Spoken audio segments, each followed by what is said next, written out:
চিকিৎসকের অস্বাভাবিক মৃত্যুর ঘটনার রহস্য কাঁদিতে কাঁদি গোকর্ণ ব্লক গ্রামীণ হাসপাতালের অধীনে বহরা গ্রামীণ হাসপাতালের কর্তব্যরত চিকিৎসক ছিলেন ডক্টর পৌলমী বিজয়পুরী। শুক্রবার রাতে কাঁদির নতুনপাড়া এলাকায় নিজের বাড়িতেই আত্মহত্যা করেন তিনি। পরিবারের লোকেরা তড়িঘড়ি উদ্ধার করে কাঁদি মহকুমা হাসপাতালে নিয়ে গেলে চিকিৎসকরা মৃত বলে ঘোষণা করেন। পুলিশ দেহ ময়না তদন্তের জন্য পাঠায়। তদন্ত শুরু করেছে পুলিশ। মানসিক স্বাস্থ্যের জন্য সবার আগে যে নামটি মনে ভেসে ওঠে, সুস্থ মনের ঠিকানা মনোবীক্ষণ। যোগাযোগ নাম্বার 7477799516। কাঁদি গোকর্ণ ব্লক গ্রামীণ হাসপাতালের অধীনে বহরা গ্রামীণ হাসপাতালের কর্তব্যরত চিকিৎসক ছিলেন ডক্টর পৌলমী বিজয়পুরী। বাড়ি কাঁদির নতুনপাড়া এলাকায়।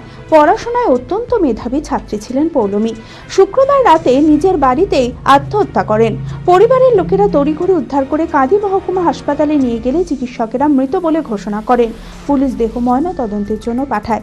তবে স্থানীয় সূত্রে জানা যায়, বেশ কিছুদিন ধরেই পারিবারিক বিবাদ চলছিল। সেই কারণেই আত্মঘাতী হয়েছে ওই চিকিৎসক। গোটা ঘটনা তদন্ত শুরু করেছে কাঁদি থানার পুলিশ।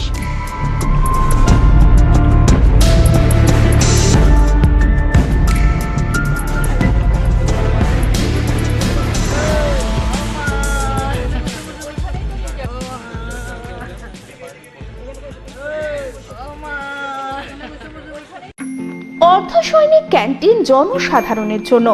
আপনার পরিবারের নিত্য প্রয়োজনীয় মুদিখানার সামগ্রী, বিভিন্ন নামি দামি কোম্পানির প্রসাধনী, ইলেকট্রনিক ও গৃহের সরঞ্জাম, ফুটওয়্যার, আরও অনেক কিছু অতি সুলভ মূল্যে পাওয়া যায়।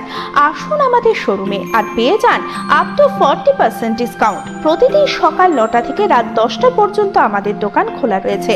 ঠিকানা ইন্দ্রপ্রস্থ মোড়, ইন্দিরা গান্ধী স্ট্যাচুর সন্নিকটে, বহরমপুর, মুর্শিদাবাদ। যোগাযোগ নাম্বার 7795212422।